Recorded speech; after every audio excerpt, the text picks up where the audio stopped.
ಎಲ್ಲರಿಗೂ ನಮಸ್ಕಾರ. ಕಳೆದ 2 ದಿನದಿಂದ ನನಗೆ ಸಾವಿರಾರು ಸಂಖ್ಯೆಯಲ್ಲಿ ನಮ್ಮ ಸ್ನೇಹಿತರು, ದೇಶಿಗಳು ಎಲ್ಲರೂ ಕರೆಯನ್ನು ಮಾಡಿ ಈ UAE ಕ್ರೈಸಿಸಲ್ಲಿ ತಾವು ಸಿಲುಕಿದಿರಂತೆ, ತಾವು ಯಾವ ರೀತಿಯಲ್ಲಿದ್ದೀರಿ, ತಾವು ಸುರಕ್ಷಿತವಾಗಿದ್ದೀರಾ ಅಂತೇಳಿ ತಮ್ಮ ಆತಂಕವನ್ನು ವ್ಯಕ್ತಪಡಿಸ್ಕೊಂಡ್ರು ನನ್ನ ಹತ್ರ. ನಾನು ಎಲ್ಲರಿಗೂ ಹೇಳಕ್ಕೆ ಇಚ್ಛೆ ಪಡ್ತೀನಿ, ಯಾರೂ ಆತಂಕಕ್ಕೊಳಗಾಗೋದು ಬೇಡ. ನಾನು ಸುರಕ್ಷಿತವಾಗಿದ್ದೀನಿ, ನಮ್ಮ ಕುಟುಂಬ ಸುರಕ್ಷಿತವಾಗಿದೆ. ಅದರ ಜೊತೆಗೆ ಬಳ್ಳಾರಿಯಿಂದ ಏನು 35 ಜನ ದುಬೈ ಪ್ರವಾಸಕ್ಕೆ ಬಂದಿದ್ರು ಅವರೆಲ್ಲರೂ ಸುರಕ್ಷಿತವಾಗಿದ್ದಾರೆ, ನಮ್ಮ ಕಾಂಟ್ಯಾಕ್ಟಲ್ಲಿದ್ದಾರೆ. ಅವ್ರಿಗೆಲ್ಲರಿಗೂ ನಿರಂತರವಾಗಿ ಕಾಂಟ್ಯಾಕ್ಟನ್ನು ಮಾಡಿಕೊಂಡು ಅವ್ರಿಗೇನೇನು ವ್ಯವಸ್ಥೆಗಳು ಎಲ್ಲವನ್ನು ಮಾಡಿದ್ದೀವಿ. ದುಬೈಯಲ್ಲಿ ನಮ್ಮ ಸ್ಟಾಫ್, ನಮ್ಮ ಆಫೀಸ್ ಸ್ಟಾಫ್ ಯಾರಿದ್ರು ಅವ್ರನ್ನೂ ಕಳಿಸ್ಕೊಟ್ಟು ಅವ್ರ ಹತ್ರ ಮಾತಾಡೋಕ್ಕೆ ಕಳಿಸ್ಕೊಟ್ಟಿದ್ದೀವಿ. ಅವ್ರಿಗೇನೇನು ವ್ಯವಸ್ಥೆ ಬೇಕೋ ಅವ್ರನ್ನೆಲ್ಲ ವ್ಯವಸ್ಥೆಯನ್ನು ಮಾಡೋಕ್ಕೆ ನಮ್ಮ ಸ್ಟಾಫನ್ನು ಕೂಡ ಕಳಿಸ್ಕೊಟ್ಟಿದ್ದೀವಿ. ಅದರ ಜೊತೆಗೆ ಸರ್ಕಾರದ ಕಡೆಯಿಂದ ಏನೇನು ವ್ಯವಸ್ಥೆಗಳು ಬೇಕೋ ಎಲ್ಲ ಮಾಡ್ತಾ, ಅದೇನು ಲಿಸ್ಟ್ ಏನಿದೆ 35 ಜನರದ್ದು, ಅದು ನಮ್ಮ ಸರ್ಕಾರದ ಕಡೆಯಿಂದ, ರಾಜ್ಯ ಸರ್ಕಾರದ ಕಡೆಯಿಂದ, ಕರ್ನಾಟಕ ರಾಜ್ಯ ಸರ್ಕಾರದ ಕಡೆಯಿಂದ ಎಂಬಸಿಗೆ ಕಳಿಸ್ಕೊಟ್ಟಿದ್ದೀವಿ. ಅತಿ ಶೀಘ್ರದಲ್ಲಿ ಏರ್ಪೋರ್ಟ್ ರಿಸ್ಯೂಮ್ ಆಗಿದ ತಕ್ಷಣ, ನಮಗಿರುವಂಥ ಮಾಹಿತಿಯಲ್ಲಿ ಅತಿ ಶೀಘ್ರದಲ್ಲಿ ರಿಸ್ಯೂಮ್ ಆಗುತ್ತೆ ಏರ್ಪೋರ್ಟ್ ಅನ್ನೋದು ಮಾಹಿತಿ ಇದೆ.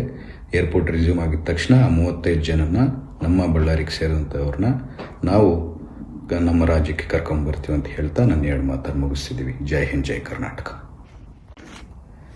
ಎಲ್ಲರಿಗೂ ನಮಸ್ಕಾರ. ಕಳೆದ 2 ದಿನದಿಂದ ನನಗೆ ಸಾವಿರಾರು ಸಂಖ್ಯೆಯಲ್ಲಿ ನಮ್ಮ ಸ್ನೇಹಿತರು, ದೇಶಿಗಳು ಎಲ್ಲರೂ ಕರೆಯನ್ನು ಮಾಡಿ ಈ UAE ಕ್ರೈಸಿಸಲ್ಲಿ ತಾವು ಸಿಲುಕಿದಿರಂತೆ, ತಾವು ಯಾವ ರೀತಿಯಲ್ಲಿದ್ದೀರಿ, ತಾವು ಸುರಕ್ಷಿತವಾಗಿದ್ದೀರಾ ಅಂತೇಳಿ ತಮ್ಮ ಆತಂಕವನ್ನು ವ್ಯಕ್ತಪಡಿಸ್ಕೊಂಡ್ರು ನನ್ನ ಹತ್ರ. ನಾನು ಎಲ್ಲರಿಗೂ ಹೇಳಕ್ಕೆ ಇಚ್ಛೆ ಪಡ್ತೀನಿ, ಯಾರೂ ಆತಂಕಕ್ಕೊಳಗಾಗೋದು ಬೇಡ. ನಾನು ಸುರಕ್ಷಿತವಾಗಿದ್ದೀನಿ, ನಮ್ಮ ಕುಟುಂಬ ಸುರಕ್ಷಿತವಾಗಿದೆ. ಅದರ ಜೊತೆಗೆ ಬಳ್ಳಾರಿಯಿಂದ ಏನು 35 ಜನ ದುಬೈ ಪ್ರವಾಸಕ್ಕೆ ಬಂದಿದ್ರು ಅವರೆಲ್ಲರೂ ಸುರಕ್ಷಿತವಾಗಿದ್ದಾರೆ, ನಮ್ಮ ಕಾಂಟ್ಯಾಕ್ಟಲ್ಲಿದ್ದಾರೆ. ಅವ್ರಿಗೆಲ್ಲರಿಗೂ ನಿರಂತರವಾಗಿ ಕಾಂಟ್ಯಾಕ್ಟನ್ನು ಮಾಡಿಕೊಂಡು ಅವ್ರಿಗೇನೇನು ವ್ಯವಸ್ಥೆಗಳು ಬೇಕೋ ಎಲ್ಲವನ್ನು ಮಾಡಿದ್ದೀವಿ. ದುಬೈಯಲ್ಲಿ ನಮ್ಮ ಸ್ಟಾಫ್, ನಮ್ಮ ಆಫೀಸ್ ಸ್ಟಾಫ್ ಯಾರಿದ್ರು ಅವ್ರನ್ನೂ ಕಳಿಸ್ಕೊಟ್ಟು ಅವ್ರ ಹತ್ರ ಮಾತಾಡೋಕ್ಕೆ ಕಳಿಸ್ಕೊಟ್ಟಿದ್ದೀವಿ. ಅವ್ರಿಗೇನೇನು ವ್ಯವಸ್ಥೆ ಬೇಕೋ ಅವ್ರನ್ನೆಲ್ಲ ವ್ಯವಸ್ಥೆಯನ್ನು ಮಾಡೋಕ್ಕೆ ನಮ್ಮ ಸ್ಟಾಫನ್ನು ಕೂಡ ಕಳಿಸ್ಕೊಟ್ಟಿದ್ದೀವಿ. ಅದರ ಜೊತೆಗೆ ಸರ್ಕಾರದ ಕಡೆಯಿಂದ ಏನೇನು ವ್ಯವಸ್ಥೆಗಳು ಬೇಕೋ ಎಲ್ಲ ಮಾಡ್ತಾ, ಅದೇನು ಲಿಸ್ಟ್ ಏನಿದೆ 35 ಜನರದ್ದು, ಅದು ನಮ್ಮ ಸರ್ಕಾರದ ಕಡೆಯಿಂದ, ರಾಜ್ಯ ಸರ್ಕಾರದ ಕಡೆಯಿಂದ, ಕರ್ನಾಟಕ ರಾಜ್ಯ ಸರ್ಕಾರದ ಕಡೆಯಿಂದ ಎಂಬಸಿಗೆ ಕಳಿಸ್ಕೊಟ್ಟಿದ್ದೀವಿ. ಅತಿ ಶೀಘ್ರದಲ್ಲಿ ಏರ್ಪೋರ್ಟ್ ರಿಸ್ಯೂಮ್ ಆಗಿದ ತಕ್ಷಣ, ನಮಗಿರುವಂಥ ಮಾಹಿತಿಯಲ್ಲಿ ಅತಿ ಶೀಘ್ರದಲ್ಲಿ ರಿಸ್ಯೂಮ್ ಆಗುತ್ತೆ ಏರ್ಪೋರ್ಟ್ ಅನ್ನೋದು ಮಾಹಿತಿ ಇದೆ.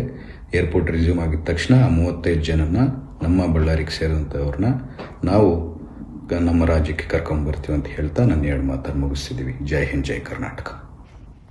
ಏರ್ಪೋರ್ಟ್ ರಿಸ್ಯೂಮ್ ಆಗಿದ ತಕ್ಷಣ, ನಮಗಿರುವಂಥ ಮಾಹಿತಿಯಲ್ಲಿ ಅತಿ ಶೀಘ್ರದಲ್ಲಿ ರಿಸ್ಯೂಮ್ ಆಗುತ್ತೆ ಏರ್ಪೋರ್ಟ್ ಅನ್ನೋದು ಮಾಹಿತಿ ಇದೆ.